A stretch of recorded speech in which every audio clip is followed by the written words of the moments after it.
عدلیہ کے خلاف گھٹیا مہم چلائی گئی. مہم کے خلاف حکومت نے GIT تشکیل دے دی. وزیر اطلاعات مرتضی سولنگی اور دیگر حکام کی نیوز کانفرنس. کہا سوشل میڈیا پر سینکڑوں اکاؤنٹس کو مانیٹر کیا گیا. ان کے خلاف کارروائی ہوگی. شناخت ہو جانے والے اکاؤنٹس کو PTA کے ذریعے بلاک کیا جائے گا.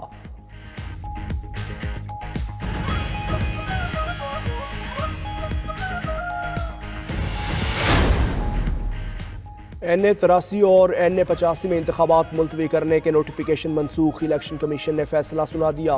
دونوں حلقوں میں انتخابات شیڈیول کے مطابق ہوں گے. سماعت کے دوران مداخلت پر چیف الیکشن کمشنر کی سیکریٹری یونین کونسل کی سرزنش. DC سرگودا کو ان کے خلاف کارروائی کی ہدایت. ریمارکس دیے ایک تو غلط کام کرتے ہو اور یہاں آ کر بحث کرتے ہو. رہنما مسلم لیگ نون محسن شاہ نواز رانجھا کا الیکشن کمیشن کے فیصلے کا خیر مقدم.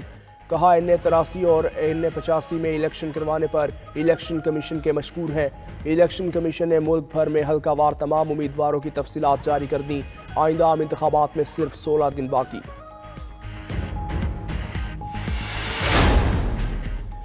تربیت کے دوران عملے کی غیر حاضری کا الیکشن کمیشن آف پاکستان کا نوٹس. غیر حاضر عملے کے خلاف سخت انضباطی کارروائی کرنے کا فیصلہ. ترجمان الیکشن کمیشن کے مطابق تمام چیف سیکریٹریز اور صوبائی الیکشن کمشنرز کو ہدایات جاری کر دی گئیں. غیر حاضری پر فوری معطلی اور خلاف ضابطہ کی سخت کارروائی یقینی بنائی جائے.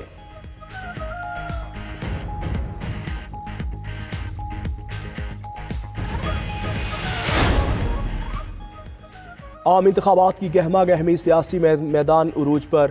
مسلم لیگ نون نے مانسہرہ میں میدان سجا لیا. جلسہ گاہ میں کرسیاں لگا دی گئیں. سٹیج بھی تیار. قائد مسلم لیگ نون نواز شریف مانسہرہ پہنچ گئے. کارکنوں کو اپنے قائد کے خطاب کا انتظار. دوسری جانب JUI آج لکی مروت میں انتخابی جلسہ کرے گی. JUI کے سربراہ مولانا فضل الرحمان خطاب کریں گے.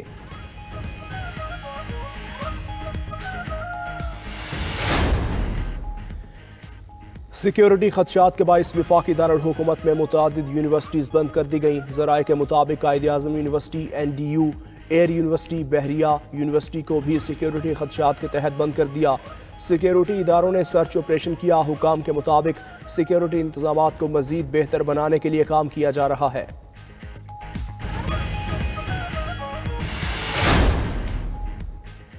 اسلام آباد ہائی کورٹ میں 190 ملین پاؤنڈ اور توشہ خانہ نیب کیسز کی سماعت. عدالت نے ایڈیشنل اٹارنی جنرل کو وفاقی حکومت کی رپورٹ کی کاپی شعیب شاہین کو فراہم کرنے کا حکم دے دیا.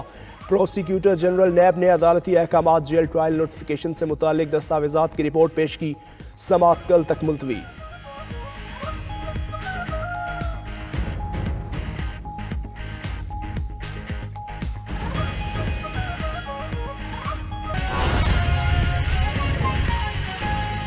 سپریم کورٹ میں فیض آباد دھرنا سے متعلق کیس کی سماعت.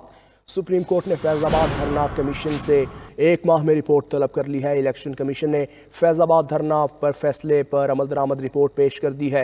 چیف جسٹس نے ریمارکس دیے. الیکشن کمیشن کی رپورٹ کا جائزہ لے کر مناسب حکم جاری کیا جائے گا. سپریم کورٹ میں فیض آباد دھرنا سے متعلق کیس کی سماعت. سپریم کورٹ نے فیض آباد دھرنا کمیشن سے 1 ماہ میں رپورٹ طلب کر لی ہے. الیکشن کمیشن نے فیض آباد دھرنا فیصلے پر عمل درآمد رپورٹ پیش کر دی ہے. تفصیل بتائیں گے عقیل افضل. اس رپورٹ سے متعلق بتائیے. دیکھیں اس کیس کی سماعت چیف جسٹس قاضی فائز عیسیٰ کی سربراہی میں 3 رکنی بینچ نے کی. دوران سماعت اٹارنی جنرل عدالت میں پیش ہوئے اور عدالت کو الیکشن کمیشن کے فیض آباد دھرنے کے حوالے سے الیکشن کمیشن نے بھی سپریم کورٹ آف پاکستان میں عمل درآمد رپورٹ پیش کی. دھرنا کیس کے TORs میں تبدیلی کا نوٹیفیکیشن بھی عدالت میں پیش کر دیا گیا, جس پر چیف جسٹس قاضی فائز عیسیٰ نے کہا یہ حکومت کا معاملہ ہے, TOR تبدیل کرنا اس کو دیکھ کے. اٹارنی جنرل نے نوٹیفیکیشن پیش کرتے ہوئے عدالت سے استدعا کی کہ کمیشن کو مزید 1 ماہ کی توسیع دے دی گئی ہے, جس پر چیف جسٹس پاکستان نے استفسار کیا دھرنا کمیشن کا کام کب تک مکمل ہوگا. اٹارنی جنرل نے موقف اپنایا کہ 14 فروری کو دھرنا کے حوالے سے جو کمیشن ہے وہ اپنا رپورٹ جو ہے وہ پیش کرے گا, جس پر چیف جسٹس قاضی فائز عیسیٰ نے کہا ٹھیک ہے کمیشن اپنا کام کرے.